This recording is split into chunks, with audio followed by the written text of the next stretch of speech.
We're joined now from Las Vegas by magician and actor Penn Jillette, one half of Penn and Teller, who worked with Donald Trump on The Celebrity Apprentice. So, Penn, what's your verdict? Well, you know, I prepared for this interview, Piers, exactly the way Donald prepared for his debate. I was on stage during the time and not watching it, but I've tried to catch up a little bit. And I got to tell you, I can't see how anybody is saying it was close at all. I mean, I'm a performer, and I just felt the flop sweat from Donald Trump. He seemed to have no idea what he was doing, and I'm not a Hillary Clinton fan at all, but boy, she seemed to be killing him.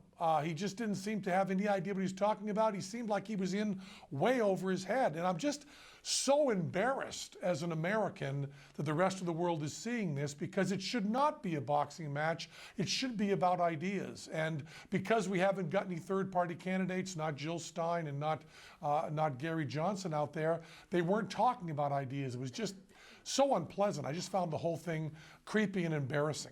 Penn, it was interesting. An hour ago, we were talking to Ann Coulter, who is a Donald Trump supporter.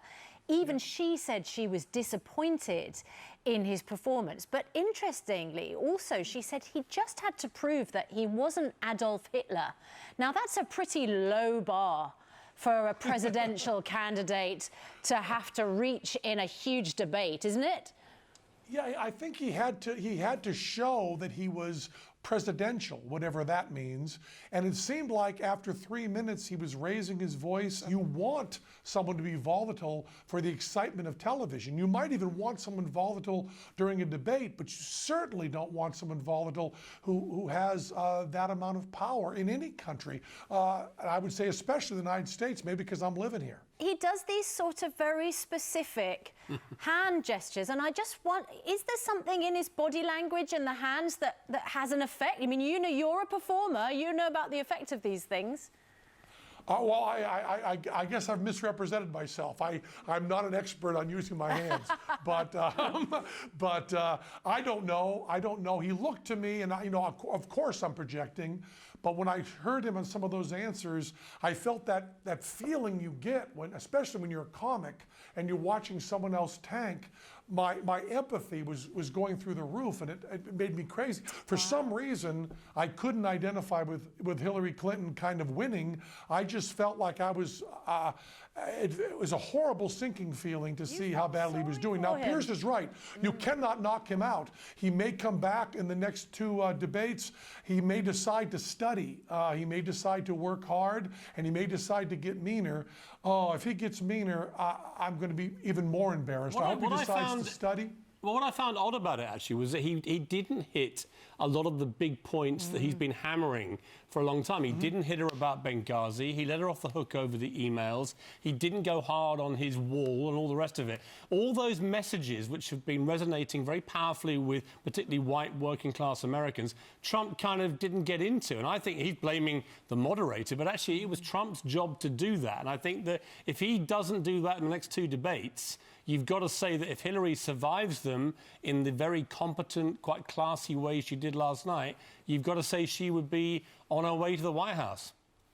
I think that's true, and it's funny he didn't hit those things. Maybe he's saving it for later. But remember, everybody, including Donald Trump, says he did not prepare. And as someone who is often gone off half-baked and not prepared for something, I do have the experience of knowing that sometimes preparing is a lot better. So maybe he'll do that next time. I would at least like to see the U.S.